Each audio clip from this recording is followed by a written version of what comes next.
Tuhan Allah berfirman, "Tidak baik kalau manusia itu seorang diri saja. Aku akan menjadikan penolong baginya yang sepadan dengan dia." Ayat 24. "Sebab itu seorang laki-laki akan meninggalkan ayahnya dan ibunya dan bersatu dengan istrinya, sehingga keduanya menjadi satu daging. Berbahagia setiap orang yang mendengarkan firman serta melakukannya." Bapak Ibu saudara sekalian, kita sebagai manusia yang diciptakan oleh Tuhan, kita harus melihat apa sih tujuan pernikahan itu menurut Tuhan. Karena kita dicipta oleh Tuhan, dan yang menciptakan pernikahan itu antara Adam dan Hawa, nenek moyang kita yang pertama, siapa? Ya Tuhan.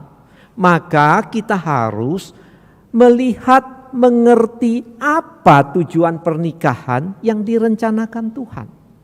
Kita melihat tujuan penciptaan pada Kejadian, kitab Kejadian pasal 1 itu adalah supaya Adam sebagai kepala umat manusia, dia menjadi raja, dia mengatur alam semesta ini.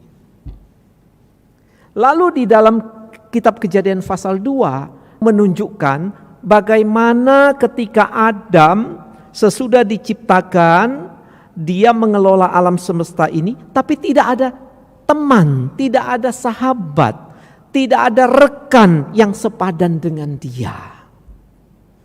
Nah, di dalam Kejadian pasal 2 ini, Adam digambarkan sebagai pelayan, sebagai pembantunya Tuhan di dunia ini. Untuk apa? Mengurus alam semesta. Jadi, Bapak Ibu Saudara sekalian, kita melihat pasal 2, Adam sebagai apa? Pelayannya Tuhan, yang perlu mengerjakan tugas dari Tuhan. Tugas dari Tuhan apa? Taklukkan dunia ini, atur alam semesta ini, bekerjalah dengan profesimu, dengan kemampuanmu. Untuk apa? Untuk menikmati Tuhan, untuk memuliakan Tuhan. Nah, di dalam konteks inilah Alkitab mengatakan Tuhan melihat tidak baik Adam seorang diri. Tujuan Tuhan itu sebetulnya apa? Tuhan lihat Adam sendirian, tidak baik, bekerja mengelola alam semesta untuk menikmati Tuhan, bergaul dengan Tuhan. Maka Tuhan ciptakan Hawa. Untuk apa? Saudara sekalian, supaya Adam dan Hawa ini bisa menjadi pasangan yang melayani Tuhan.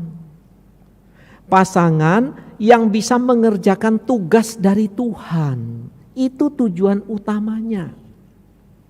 Jadi Tuhan ciptakan Adam dan Hawa untuk apa? Untuk bisa melayani Dia, bisa melakukan panggilannya di dunia ini. Dengan talenta, dengan karunia, dengan segala usahanya, dia bisa menikmati kebaikan Tuhan. Mereka bisa bersyukur kepada Tuhan. Nah, inilah tujuan utama sebetulnya manusia diciptakan dan pernikahan diciptakan. Untuk siapa? Untuk Tuhan. Nah, kemudian kita melihat apa yang terjadi pada saat ini. Yang terjadi pada saat ini kita melihat orang mengaburkan tujuan pernikahan ini. Ya, yang ekstrim kita melihat ada LGBT. Kenapa mesti laki dan perempuan? Ya, laki dengan laki tidak apa-apa kan? Perempuan dengan perempuan tidak masalah kan? Nah, ini suatu kesesatan, suatu perlawanan terhadap Tuhan. Karena apa? Mana mungkin suami istri bisa berbahagia, dan kalau mereka tidak berbahagia, mana bisa mereka melayani Tuhan? Itu sama dengan orang ya, sepeda motor itu atau mobil bannya mesti bulat itu. Lalu saking kreatif karena dosa, kenapa harus bulat? Saya bikin ban mobil atau ban sepeda motor segitiga. Nah, Bapak Ibu Saudara coba aja kalau pakai mobil atau sepeda motor rodanya segitiga atau segi empat, kira-kira bisa jalan apa enggak? Oh bisa, iya bisa, tetapi abnormal. Nah ini yang terjadi sekarang di dunia. Orang bermain-main, berinovasi dengan pernikahan. Oh pernikahan sejenis. Oh pernikahan yang boleh diceraikan, cari pasangan baru. Nanti sudah bosan cari lagi, ya, dan seterusnya. Tidak, Bapak Ibu Saudara sekalian.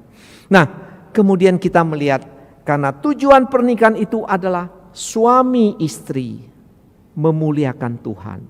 Suami istri menikmati hubungan pernikahan suami istri. Mereka bersyukur kepada Tuhan. Tapi Tuhan juga memberi tanggung jawab yang utama ketika ada anak-anak. Kan tidak selamanya suami dan istri di dunia. Tetapi Tuhan memberi mandat, memberi tugas beranak cucu. Nah karena itu anak cucu keturunan untuk apa? Bukan sekedar mereka lahir di dunia, gitu bukan. Tapi menjadi orang percaya, orang yang bertanggung jawab kepada Tuhan. Kalau percaya dan bertanggung jawab kepada Tuhan, dengan demikian akan bermanfaat di tengah dunia ini. Jadi itu adalah skenario besar dari Tuhan, rancangan besar dari Tuhan.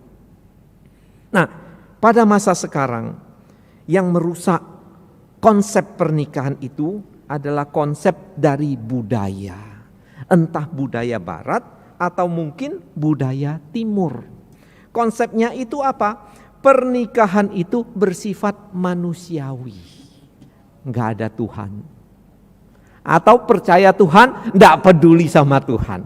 Ya, yang penting kamu dan saya. Dunia ini milik kita berdua. Yang lain itu cuma in the cost. Ya, dunia ini milik kita berdua.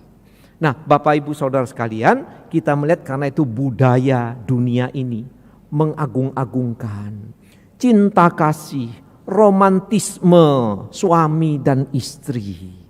Karena itu kita kenal banyak cerita-cerita demikian, ya. Romeo and Juliet sampai engtai. Lalu terakhir dulu ada film Titanic, cinta yang tidak kesampaian karena yang satu tenggelam gitu ya.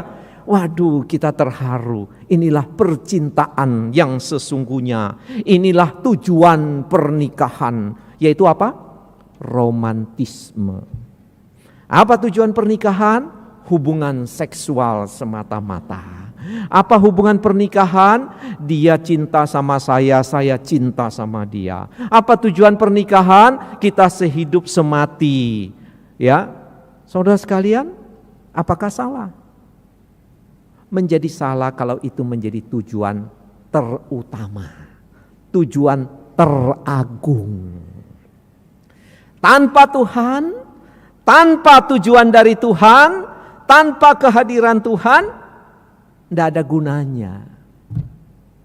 Ya, kenapa tidak ada gunanya, saudara? Karena ada bahaya besar. Manusia ketika dia kompak, ya, dia bersahabat, tapi nggak ada Tuhan, pasti cilaka, menjadi perkumpulan kejahatan. Kita melihat ini di dalam kisah apa? Menara Babel, kompak kan? Wah, bergabung semuanya, teknologi digabungkan. Kalau zaman sekarang begitu, bisa membangun menara yang mau mencapai langit, mencapai surga. Tuhan berkenan? Enggak. Arogansi, kecongkakan, kekompakan tanpa Tuhan, dibuyarkan Tuhan semuanya. Saudara lihat di dalam perjanjian baru, Ananias dan Safira itu mewakili Romeo and Juliet, mewakili sampai engtai, saudara. Ketika Ananias memberi persembahan, katanya semua hasil ladangnya dipersembahkan kepada rasul-rasul. Ditanya sama Rasul Petrus, apa ini betul semuanya hasil penjualan ladang? Iya, benar. Padahal dia simpen sebagian, saudara. Ya, sebetulnya Tuhan tidak memaksa orang memberi persembahan seluruhnya begitu. Tapi yang menjadi problem, Ananias bohong kepada rasul, bohong kepada Tuhan. Langsung mati seketika itu. Istrinya datang, tidak tahu kalau suaminya sudah mati dihukum Tuhan. Cintanya Romeo and Juliet ini. Cintanya cinta sampai engtai saudara. Cintanya cinta sehidup semati. Cintanya cinta romantisme yang gak ada tandingan di dunia ini. Ditanya Safira, apa benar ini semua hasil penjualan ladangmu? Iya benar, langsung mati. Saudara lihat ya. Jadi romantisme, hubungan cinta kasih manusia tanpa Tuhan itu cenderung tersesat, menjadi dosa, menjadi pemberontakan melawan Tuhan. Nah, karena itu bangunlah rumah nikahmu dengan apa? Kalian masing-masing sungguh percaya Tuhan, sungguh mau taat, hormat sama Tuhan, sehingga apa? Tuhan pasti punya rencana bagi rumah tanggamu. Tuhan punya rencana bagi anak-anakmu. Nah, taatilah Tuhan, taati Dia, hormati Dia. Dengan demikian berkat yang lain itu akan mengalir. Berkat apa? Cinta kasih di antara kalian, saling menghormati di antara kalian, saling memaafkan, saling mengampuni di antara kalian, dan keturunanmu akan diberkati oleh Tuhan juga. Ya, jadi kita melihat ini contoh dari keluarga Boas dan Rut di dalam perjanjian lama. Keluarga Yusuf dan Maria, saudara.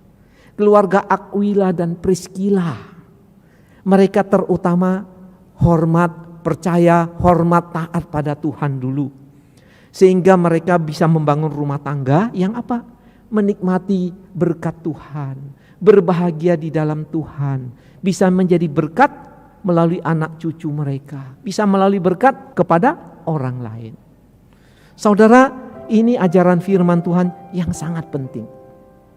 Ini ajaran firman Tuhan yang sudah diselewengkan oleh tradisi manusia. Dianggap pernikahan cuma urusan engkau dan saya. Cinta kasih kita. Tidak ada Tuhan. Padahal akhirnya bagaimana? Waktu berlalu setelah 20 tahun, 40 tahun menikah, ya bosen, cerai ya. Setelah lama menikah ternyata ya cuma begitu saja. Iya, karena apa? Tidak ada Tuhan di dalamnya. Itu. Karena itu ayo bangun pernikahan kalian di dalam Tuhan. Ya.